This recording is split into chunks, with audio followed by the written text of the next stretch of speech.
സംസ്ഥാനത്ത് ആണവ വൈദ്യുത നിലയം സ്ഥാപിക്കുന്നതുമായി ബന്ധപ്പെട്ട് ഒരു ചർച്ചകളും നടന്നിട്ടില്ലെന്ന വൈദ്യുതി മന്ത്രിയുടെ വാദം തെറ്റ്.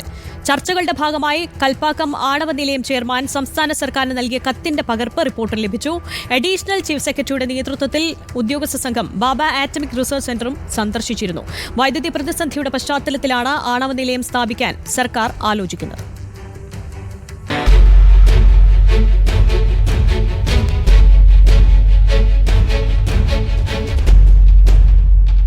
സംസ്ഥാനത്ത് ആണവ വൈദ്യുതി നിലയം സ്ഥാപിക്കാൻ സർക്കാർ നേരത്തെ ശ്രമം തുടങ്ങിയതിന്റെ തെളിവുകളാണ് ഇപ്പോൾ പുറത്തുവന്നത്.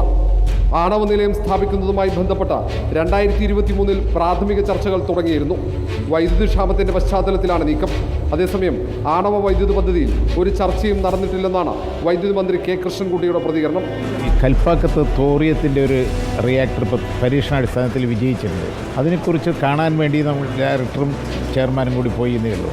അപ്പോൾ പോയപ്പോൾ അവിടുന്ന് ആണവ നിലയങ്ങളിൽ നിന്ന് ഇലക്ട്രിസിറ്റി കിട്ടുമോ എന്നുള്ളതും കൂടി പരിശോധിക്കാമെന്നാണ് നമ്മൾ കരാർ റദ്ദ് ചെയ്തുകൊണ്ട്.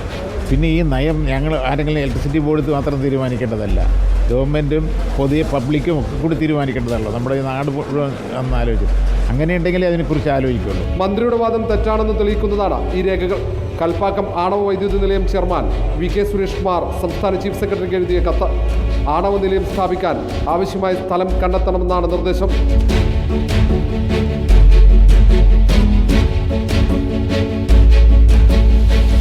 അഡീഷണൽ ചീഫ് സെക്രട്ടറിയുടെ നേതൃത്വത്തിൽ പ്രത്യേക സംഘം 2023 ഡിസംബറിലാണ് ബാബ ആറ്റോമിക് റിസർച്ച് സെന്റർ സന്ദർശിച്ചത്. ആണവ നിലയം സ്ഥാപിക്കുന്നതിന്റെ സാധ്യത പഠിക്കാനായിരുന്നു സന്ദർശനം. ആണവ നിലയത്തിന് ആവശ്യമായ തോറിയം സംസ്ഥാനത്ത് ലഭ്യമാണെന്ന് വൈദ്യുതി മന്ത്രി കേന്ദ്ര ഊർജ്ജ മന്ത്രിയെ അറിയിച്ചതും കഴിഞ്ഞ നവംബറിൽ. ഈ കാര്യങ്ങൾ മന്ത്രി രേഖാമൂലം നിയമസഭയെ അറിയിച്ചിട്ടുണ്ട്. 7000 കോടി രൂപ ചിലവഴിക്കുന്ന പദ്ധതിയിലൂടെ സംസ്ഥാനത്തിന്റെ വൈദ്യുതി പ്രതിസന്ധിക്ക് പരിഹാരം കാണാൻ കഴിയുമെന്നാണ് KEB പ്രതീക്ഷിക്കുന്നത്. റിപ്പോർട്ടർ, തിരുവനന്തപുരം.